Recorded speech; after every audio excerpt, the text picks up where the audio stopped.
Kung ibigay lahat ng yaman sa mundo, handa akong makipaglaban para lang sa iyong gusto. Handa ako na sumugal at ang mamatay para sa iyo kung kailangan. Ako ang superhero mo, handa kang ipaglaban. Huwag kang matakot, ako ay nandirito at pag-ibig ang babalot sa atin at hindi ko papabayaan na masaktan at masugatan ka, pisikal o sa pakiramdaman. Dahil ako ang superhero mo, dapat sa'kin na hindi ka sana maghinala. Ako na ang bahala, sa'kin ka humawak, huwag ka mabahala, lahat ay makakaya. Basta para sa'yo, handa akong lumaban. Ikaw lang at ako lalaban sa buong mundo, basta tayo ay magkasama hanggang dulo. Handa akong ibigay lahat ng yaman sa mundo, handa akong makipaglaban para lang sa iyong gusto. Handa ako na sumugal at ang mamatay para sa iyo kung kailangan.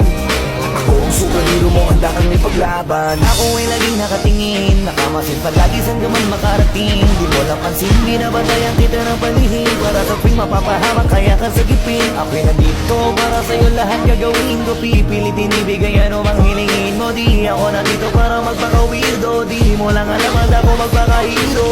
Akong maharang, huwag ka nang mahirapan, ako ang sasalo ng mga bubog sa daanan, para lamang di masugatan ang iyong talapakan. Aalagaan ka kahit wala kang karamdaman kung kailangan, dahil para sa'kin ganyan ang kahalaga, kaya kailangan gagawin ko ang lahat kahit ako'y mapasama. Handa akong ibigay lahat ng yaman sa mundo, handa akong makipaglaban para lang sa iyong gusto. Handa ako na sumugal at nang mamatay para sa iyo kung kailangan. Ako ang superhero mo, handa kang ipaglaban. Saan man ang dapat ang samahan, tawagin lang ako pag may kailangan. Ikaw ang lakas at kahinaan, kaya hindi pababayaan. Nasaan ka man mapupuntahan, sa pangariban na merong hadlang di aatrasan. Lagi lang nasa iyong likuran, masasandalan, nakahanda kang paglikuran at gagabayan. Dahil walang katumba sa akin ang katulad mo, lagi kang iingatan sa mansulok ng mundo.